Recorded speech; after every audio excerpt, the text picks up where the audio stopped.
جمع‌بندی محفل را می سپاریم به استاد مهربانم خادم الاسلام حضرت مولانا انصاری حفظه الله تعالی، رئیس عمومی کمیسیون برگزاری محفل گرامی داشت از شهدای 24 هوت هرات باستان و شهدای امارت اسلامی افغانستان. نعره تکبیر!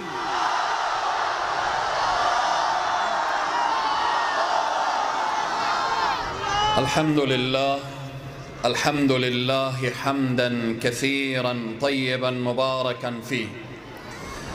قال الله سبحانه وتعالى: ولا تحسبن الذين قتلوا في سبيل الله أمواتا بل أحياء عند ربهم يرزقون. صدق الله العظيم. در این جمع مجاهدینی که در مقابل روسیه سینه را سپر کردند، مجاهدینی که در مقابل آمریکا و ناتو سینه را سپر کردند، همه در کنار همدیگر قرار داریم. مجاهدی که در مقابل متجاوزین قبل و متجاوزینی که بعد از آن، هر مجاهدی که جان فدایی و جان نثاری کرده دستش قابل بوسیدن هست. عزیزان و بزرگواران، ملت افغانستان ملت طاغوت شکن هست، کفر شکن هست. دشمنان اسلام تمام توطئه‌هایی که دارن برا انداختند که من و شما را از هم تفکیک و جدا بگردانن، ولی کور خواندن، اشتباه کردن. پرچم سبز آزادی این شهر خون و قیام، پرچم سفید آزادی این سرزمین هست. عزیزان و بزرگواران، همه ملت افغانستان مجاهد بودن، مجاهد هستند و مجاهد خواهند بود. تفاوت امسال با سالهای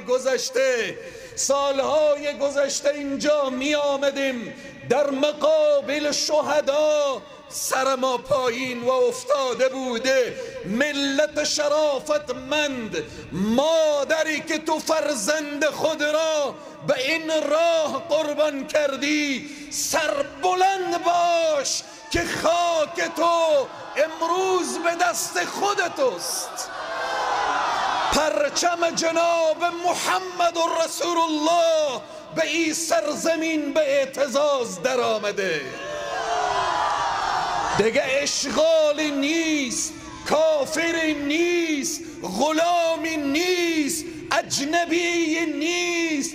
خاک ما به دست خود ماست. ای آرمان شهدا که امروز برآورده شده، آرزوی شهدا برآورده شده. امروز این شهدا در فرحت و خوشحالی قرار دارن، چون وارثین شهدا امروز با دست پر در کنار مرقد شهدا قرار دارن. امنیت این محفل، امنیت محفل به دست مجاهدین است. امنیت محفل به دست وارثین شهداست. امروز خوشا به حال تو پدر و مادری که در راه اسلام و قرآن فرزندان خود را فدا کردید. جای بس افتخار هست، جای خوشحالی است. میخواهم پیام دیگر را برای دنیا برسانم. 4 زن سرلق و پالق بیرون میشه به خاطر تخریب حکومت اسلامی. انگشت شمار دنیا بیاین این مادرانی که به خاطر تجلیل شهدای 24 هود و شهدای امارت اسلامی آمدن. یک نمونه هست، مشت نمونه خروار میگه این مادران نماینده مادران این سرزمین هستند. این مادران مادرانی هستند که فرزندانی تربیت کردند که در مقابل متجاوزین سینه خود را سپر ساختند. اگر مسئله زن هست، اینها زنان با عزت و با شرف این سرزمینن. اگر مسئله به زنان هست، اینها زنان با عزت و با عفت و پاک دامن این سرزمینن.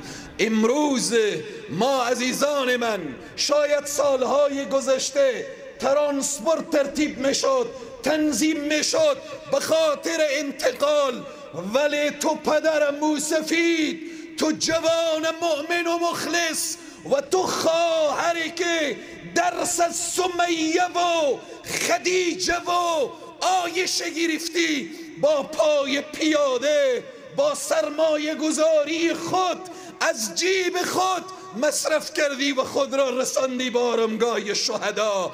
دنیا ببینه. پیام دیگر من این هست برای اونهایی که این سرزمین را ترک کردن. پیام ما برای اونها اینه که برگردید. افغانستان در امن، در امنیت. برگردید، وطن به شما نیاز داره. برگردید، با عزت زندگی کنید.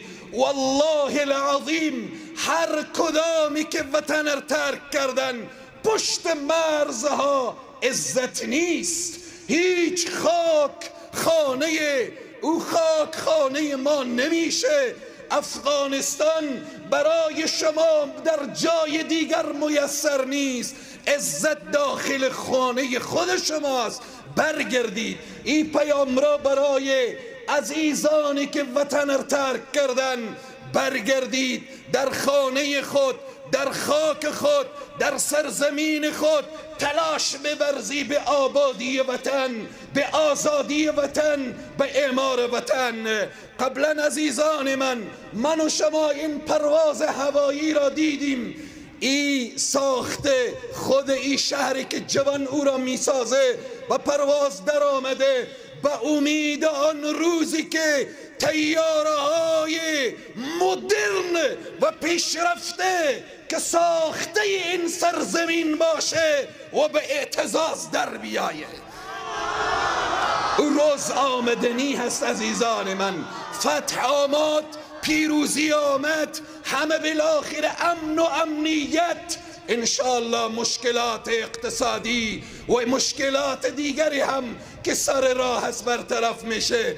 ما عزیزان من پیام اخیر ما اینه که برای کسی که سالها در راه جهاد جان داد،